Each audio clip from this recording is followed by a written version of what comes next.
We're here and we are ready to talk prospects. And I don't know, Britt, give me your opinion. Maybe you liked it before.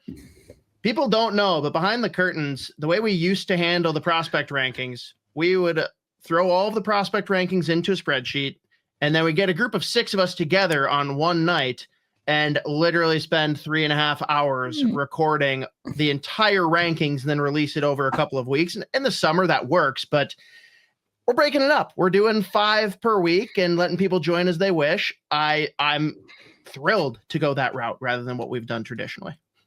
Yeah, I think part of it is, between the show we used to have and then obviously the really awesome network that you guys have built now, where we can now have graphics live on screen, where we have so many people that want to tune in live.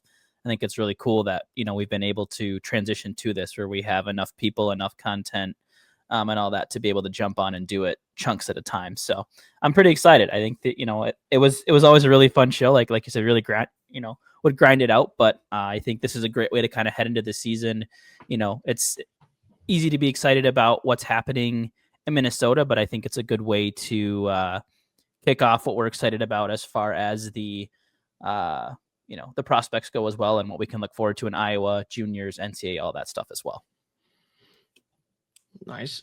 Z, we'll let you kick it off. This is your show, but we got a bunch of names just kind of thrown across the screen here for the ones that did not make our top 20 list. Anyone in particular that you want to come in here and defend or vouch for that you're like, I feel like this is a name that should be in the top 20? Yeah, I think for me, the biggest deviation between like someone I had in the top 20 and then ends up in our like cumulative honorable mention here is the Liram Amadasi drafted this year. Especially just for what he did second half of his OHL season, how he looked at the few games of playoff experience he had.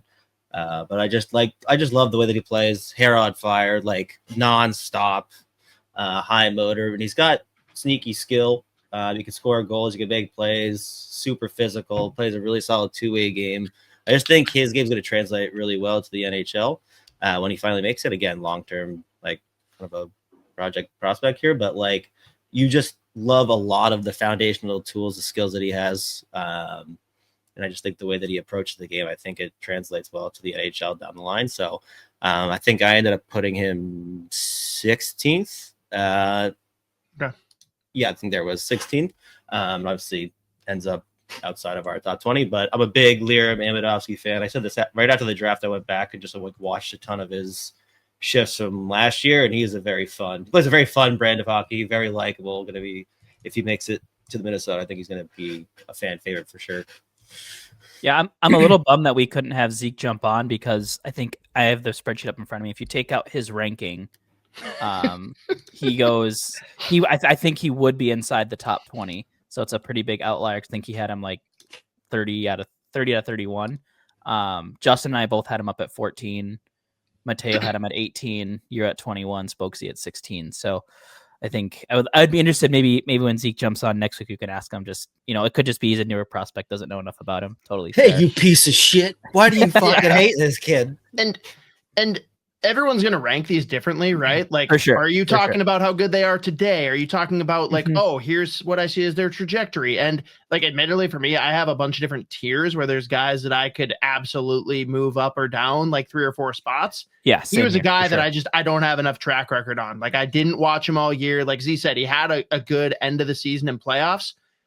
He's kind of my wait and see guy where it's like, he could be a big mover this year, but I wasn't ready based on like, I just am more familiar with some of the other guys and I like them for specific reasons. That's why he ended up being 21 for me. But like having him, 15 to 20 wouldn't have bothered me at all.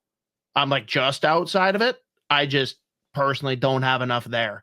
And I should have led with this, but anyone that's new either to the show or hasn't paid attention to our prospect rankings before, this is a list of 31 players that fit the bill of being under the age of 23 today and being eligible for the Calder Trophy. And I don't think do we have anyone that like crosses those lines where they're not Calder or they're not Calder eligible, but they are under 23.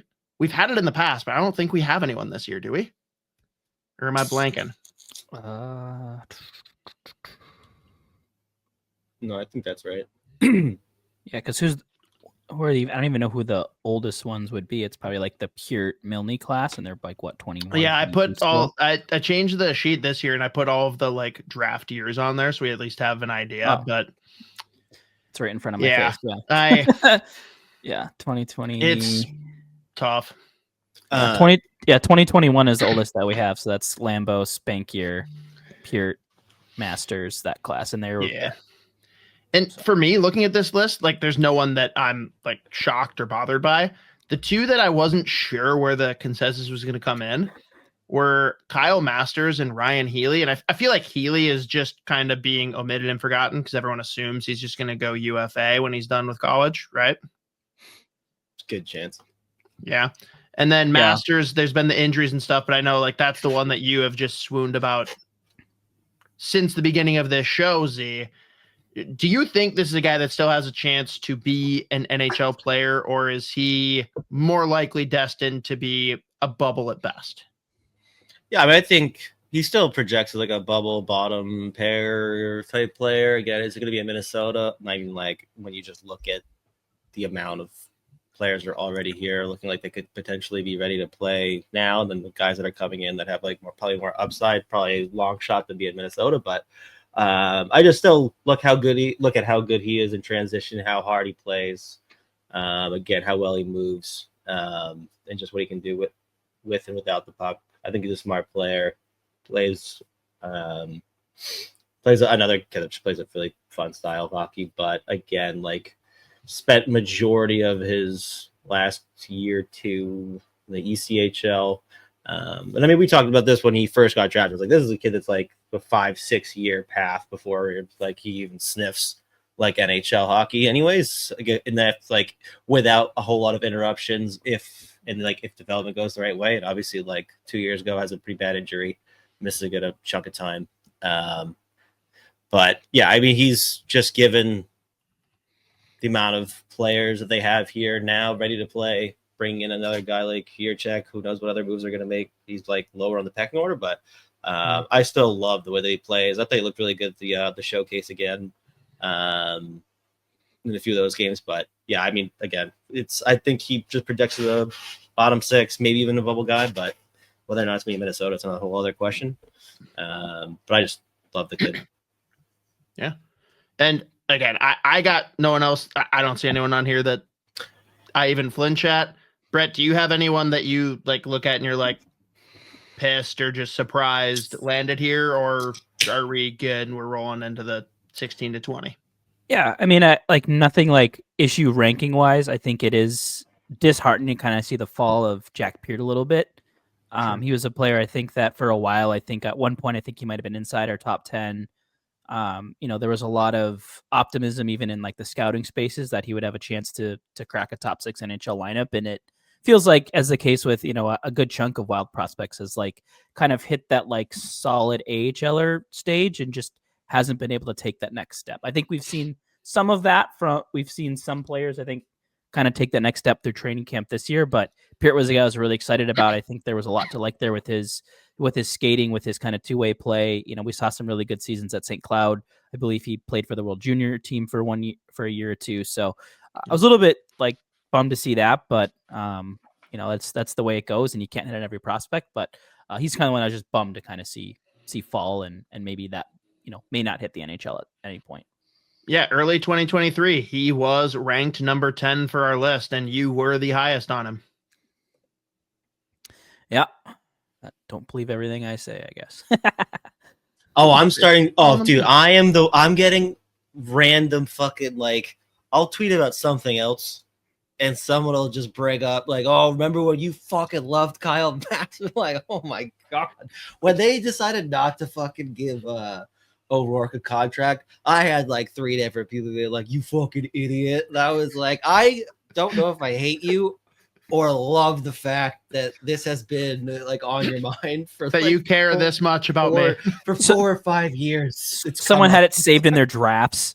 It's like, I'm gonna get this piece of shit. I was like, oh damn it. Like, tell you what though, if there was a way for you to know whether or not a post was scheduled and you saw that someone scheduled that post, like Bravo. Again, I'm like, Good for you, dude. Good that for you that rocks. you called your shot. Yeah. That's good.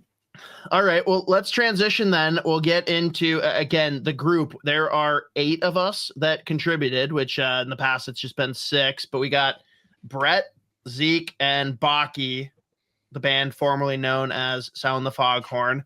And Baki as well contributing to the Minnesota Wild prospects page. His partner in crime, Pavel, jumped in this year. Producer Mateo jumped in for the first time too. And if we dislike any of his rankings for these guys, maybe we'll abuse him and make him jump in and defend himself. And then Isha, myself, Z, rounding it out. So we took everyone's rankings, averaged them out across all of us, came up with our top 20. Let's jump in and I'm assuming Isha made this graphic given that Stevie Lescavar is bold front and center. No, I made it because I was hoping he'd be here and it would just grab his attention and he would run and foam at the mouth. I mean, and it looks weird because if everyone had shown up, the other faces would have popped in where you see empty space. Yeah. So I overly planned ahead because I didn't expect 3 people to message like last minute and be like, yeah, next week. Okay, sounds good.